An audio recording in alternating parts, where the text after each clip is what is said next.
तक हम CT21 के रूम से स्पेशली आपके लिए एक ट्रांसमिशन लेकर आए जिसमें हम बात कर रहे हैं पाकिस्तान और इंडिया के हवाले से। लेकिन इस पर बात करने के लिए हमारे साथ मौजूद है bureau chief Ashraf Khan sir, और वो हमें प्रॉपर तरीके से बता सकते हैं कि इन दिनों में जो कुछ हुआ है उस बारे में क्या अब तक आगे होने जा रहा है, जो कुछ इंडिया मीडिया हमें बताता है। इस वक्त इंडिया ने जो बताया मीडिया ने कि इस वक्त कराची पूरा तबाह हो चुका है और कराची की जो सूरत हाल है उसमें रोशनी डालेंगे और तमाम बातें करेंगे अशरफ भाई से। अशरफ भाई बताएंगे कि इस वक्त कराची में कहाँ कहाँ लोग डर रहे हैं, काँप रहे हैं, क्या क्या हो रहा है। अस्सलाम वालेकुम अशरफ भाई, कैसे आप? ठीक है, कैसे आए आप कराची में? तो सुना बड़े हालात खराब हो रहे हैं जी। ये तो भारतीय मीडिया है जो अपने वॉर जोन बनाया हुआ था अपने स्टूडियो के अंदर, और बेसिकली देखा जाए ये वॉर जोन क्यों बना है कि जो सिचुएशन है पाक भारत के दरमियान कशीदगी बढ़ती गई है। अब 3 रोज़ पहले अगर देखें तो भारत ने पहले एक बार फिर क्रॉस बॉर्डर उन्होंने क्रॉस किया था और हमारे पाकिस्तान पर जो है हमला किया था, और जिससे 26 अफराद शहीद हुए थे और उसके बाद जख्मी भी हुए थे। उसके बाद रिस्पॉन्स आया पाक आर्मी की जानिब से। और यहाँ पे आपको एक अहम बात बताऊँ, जो भारत ने दखल अंदाजी की तो एयर टू लैंड जो है उन्होंने मिसाइल यूज़ किए थे, यानी कि फ़िज़ाई अब एयर जो स्ट्राइक की थी उसका इम्पैक्ट आया, जिसके बाद हमारी पाकिस्तान एयरफोर्स जो है फ़ौरन से 2 मिनट के अंदर रिएक्शन दिया है। और उसमें ये समझना होगा उस वक्त हमारे एयर स्पेस के पास जो है वो तकरीबन 72 जेट फाइटर भारत के हवा में थे। उसके बाद हमारी फॉर्मेशन बनी, हम 40 फाइटर के साथ लड़े, वो 72 हम 40। उसके बाद हमारे जो J-10 है उन्होंने उनके 5 तैयारे गिरा दिए। अब ये सिचुएशन ये कि वो इस वक्त किसी से ही वो नहीं निकले थे। उसके बाद उन्होंने क्या किया, मुसलसल आप देख रहे थे कि वो ड्रोन भेजना शुरू कर दिया, क्योंकि वो रुकी नहीं रहा, दखल अंदाजी था। पाक फौज बार बार पूरी दुनिया को आगाह कर रहा था, इंटरनेशनल मीडिया को जाके दिखाया। जब उसने अटैक किया था तो हमारा नीलम झील जो प्रोजेक्ट है, जो डैम है, उसको भी डैमेज किया था। इंटरनेशनल यूनाइटेड नेशन को, दीगर इंटरनेशनल आर्मी मीडिया को दिखाया ये जाके ऑन ग्राउंड जाके। और ये समझ लें कि अभी यानी कि जो टेस्ट आता है तो आप समझ लें कि दहशत गर्दी में आता है आर्मी, उसमें वो सबको रिकॉर्ड कराया। पाक फौज बिल्कुल आराम से बैठ के पूरी दुनिया को बता रही थी कि आप इनको देखें, ये गलत काम करें, बार बार ये रिएक्शन करें। और हम इसके सपोर्ट में हम आपको बता दें कि हो रहा है। हमने अभी ज़्यादा कुछ नहीं किया, हमने इनको धचका दिया है। 5 एयर जो फाइटर्स हैं इनके, उनको गिरा के, लेकिन ये बाज नहीं आ रहा। अब क्या हुआ कि पहले से 2 दिन लगातार भारत ने ड्रोन भेजे पूरे मुल्क में, इवन के कराची में भी आए। अब गुज़िश्ता रात ये हुआ है कि उन्होंने ड्रोन तो भेजे। मैंने वो आपकी फुटेज देखी थी, आई थिंक आप लोग भी वहाँ मौजूद थे जब कल की जी, हमारी टीम जो है वहाँ गई थी और वो ड्रोन जब गिराया, क्योंकि पाक फौज की जो टीम है उन्होंने उस तमाम ड्रोन को जो है उनको ज़मीन बोझ कर दिया, उनको मार गिराया, उनको अटैक नहीं करने दिया। अब ये बताऊं कि तमाम मामले में जो भारत एक हठधर्मी पे आया हुआ है, तो भारत को कितना नुकसान हुआ है और हमें कितना नुकसान हुआ। भारत को जो नुकसान हुआ, पहला जो उसने मिसाइल अटैक किया, उसके बाद हमने 5 तैयारी, जिसमें उनके सबसे महंगे लड़ाका तैयारे जो राफेल है वो 3 हमने वो गिराए, फिर 2 मजीद फाइटर गिराए, तो 5।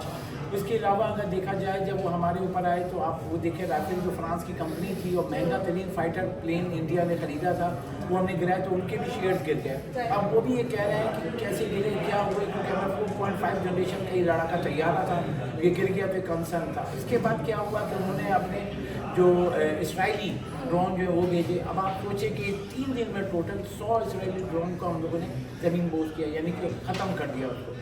भारत को दोनों तरफ से हमने मारा। उसके बाद कल रात को, जैसे कि रात के 3 बजे के करीब, इन्होंने फिर जो है एयर स्ट्राइक की है और हमारे जो एयर बेस है 3 एयर बेस को निशाना बनाया। 6 मिसाइल दागे थे, जिसको पाक फौज ने उसको बर वक्त जो है उसको नाकारा बना दिया और वो अपने हदफ पे नहीं पहुंच सका। उसके बाद जो है फिर 3 घंटे बाद फजर की अजान के बाद पाक फौज ने पूरा प्लान बनाया और एक जो साथ के साथ चल रही है। अब वो जो उसका ये है कि उसका जो रिएक्शन आया कि पाक फौज ने अब कहा कि अब एक्सट्रीम हो गया। उसके बाद जब आज फजर से जब ये शुरू हुआ है, एयर स्पेस बंद किया।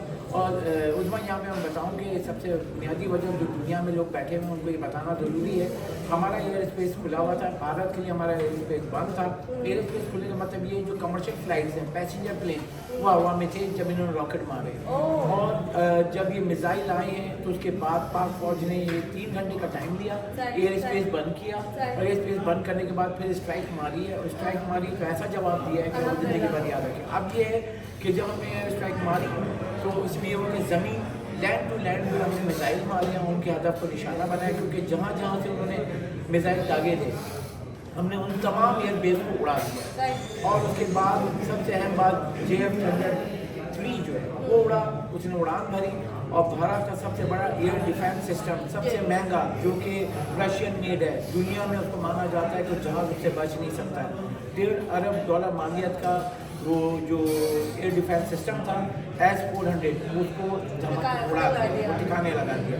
और जो हमारा JF-100 है, जब वहाँ गया उसको मार कराया, उसके बाद पूरा पाकिस्तान उसको शूट कर रहा है। और अभी भी मजीद अगर देखें दिन भर, जो हम सुबह से हमारे ऑफिस में भी समझ लें कि City 21 नेटवर्क जो हमारा है पूरे पाकिस्तान में इस वक्त जो हमारा ग्रुप है वो यहाँ पे इस वक्त हमारा भी एक यहाँ पे सब लोग सारे जो है सुबह से आए हुए हैं। हम मतलब 7:30 बजे 7 बजे के करीब सारे पहुँच गए थे। उसके बाद से हम लोग लाइव ट्रांसमिशन में और मुसलसल जो है जो अपडेट्स आ रही हैं उनको दे रहे हैं। हम भारत की मीडिया की तरह नहीं है। मैं यही चाह रही हूँ, मैं कह रही हूँ जैसे भारत में मीडिया है, हम उनकी न्यूज़ सुने।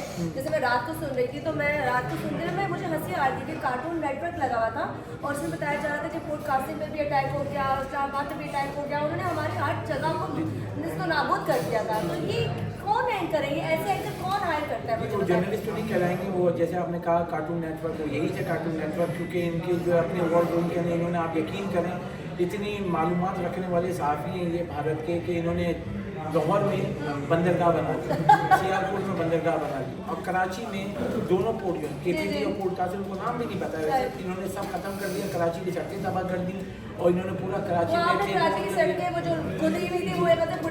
वो चली गई शायद। अब इसमें क्या हुआ कि जो सिचुएशन है, फिर हम आए जब तो ये सारी चीज़ पूरी रात इन्होंने ये दिखाया। तो उसके बाद हमारी जो पूरी टीम है, मुझ समेत जो है हम लोग दोनों पोर्ट कासिम और KPT कराची पोर्ट ट्रस्ट, हमारे रिपोर्टर ऑन ग्राउंड पोर्ट के ऊपर यानी एक्सक्लूसिव तौर पे हमने हाई ऑफिशियल से बात की थी। फिर हमारे फेडरल मिनिस्टर हैं जुनैद साहब, जो बहरी उमूर के जो वफाकी वजीर हैं, उनसे बोला था। स्पेशली उन्होंने हमें इजाज़त दी पूरे मीडिया में। हमारे दोनों रिपोर्टर पोर्ट कासिम पे ऑन ग्राउंड और वसीम इफ्तिखार वो भी ऑन ग्राउंड पोर्ट के मीनिंग जहाँ जहाज लगता है बहरी जहाज, वहाँ पे खड़े होकर दिखाया कि देख ले कोई चीज़ अगर कहीं है, कोई चीज़ टूटी है। अब उसके बाद पूरी दुनिया ने, जब हमने दिखाया, हमारा 24 न्यूज़ उसने भी दिखाया, उसके बाद पूरी दुनिया ने देखा कि नहीं है ऐसा तो कुछ भी नहीं है, सारी फेक न्यूज़ जो है। अब यानी कि जैसे हम पाकिस्तान में पीका एक्ट है, वैसे इंडिया में भी पीका एक्ट लगना चाहिए, क्योंकि उनके और जब हमने पूरे दिन चलाया उसके बाद शाम को आके भारतीय मीडिया ने माफ़ी मांगी कि हमारे पास गलत इन्फॉर्मेशन थी और ये थी वो थी। अब मेन ये आपने अपनी जो आपकी 1 अरब 40 करोड़ की आबादी, उनको गलत इन्फॉर्मेशन दिया। सारे आपके मीडिया एक ही चीज़ पे चीख के पता नहीं क्या करते हैं वो। हम भी बैठे हुए हम जो राइट इन्फॉर्मेशन हमारे यहाँ से जो न्यूज़ जा रही, बातें जा रही है, बहुत पॉजिटिव बताते हैं कि हम जंग नहीं चाहते। हम चाहते हैं जो भी चीज़ जिस वजह से इन्होंने बाबेला डाला था, हम तो उसमें भी इन्वॉल्व नहीं थे। जो उन्होंने हमें टेररिज्म बता देंगे, टेररिस्ट लोग हम तो वो भी नहीं थे। आपके बच्चे मारे, औरतें मारी। अभी जो पहला हमला हुआ था सबसे अहम बात के वहाँ पे बच्चे खवातीन जो हमारे छोटे बच्चे थे, और वो मतलब आप क्या बताएं उसको कि वहाँ पे मस्जिद पे शहीद की मस्जिद हमारे अल्लाह का घर है, ठीक है। और आपने वहाँ पे रॉकेट दागे और आप कह रहे थे दहशतगर्द थे, तो दहशतगर्द आप दिखाओ। हमने पूरी इंटरनेशनल मीडिया को भी दिखाया, जैसे मैंने बताया नीलम जनरल जो प्रोजेक्ट है, डैम है, वो उसको जाके हमने दिखाया, उसकी भी इम्पैक्ट आया, वो सारी चीज़ें। लेकिन मैं बस एक यहाँ अफसोस से कहूँगा कि ये पाक फौज बार बार स्टे करते हुए सब चीज़ें बता रही थी कि भाई देखें ये हो सकता है, हमें बार बार अटैक किया जा रहा है, 1 2 3 चौथी बार के इससे बड़ा कुछ ना करने से फिर पाक फौज ने ऐसा रिएक्शन दिया कि आप देखें उनकी एयरबेस भी उड़ा दी हमने, आपका S-400 जो एयर डिफेंस सिस्टम वो उड़ा दिया आपने उसके बाद जो इनके जो डैमेज पहुंचाया है इनको पूरी एयर बेस पे, जो उनके जहाज़ खड़े हुए थे, यकीनी तौर पे जब एयर बेस पे अटैक हुआ है वो। अब मेन ये है कि अगर हम देखें सिचुएशन इस वक्त बताऊँ, पाक कीनिया बिजनेस काउंसिल है, उनका अभी लेटर आया है मुझे, और उन्होंने कहा है कि भाई ये जो बाहर की जारियत है और जो अटैक किया उसकी हम शदीद मजम्मत करते हैं। और उन्होंने कहा है कि उसके ऊपर जाएं कि बातचीत पे जाएं, एक्शन पे ना जाएं, क्योंकि इससे आवाम मुतासिर होगी दोनों मुल्कों की। हम भी यही कह रहे हैं कि आप अगर अभी भी जो पाक फौज है उसने इस आवाम पे भी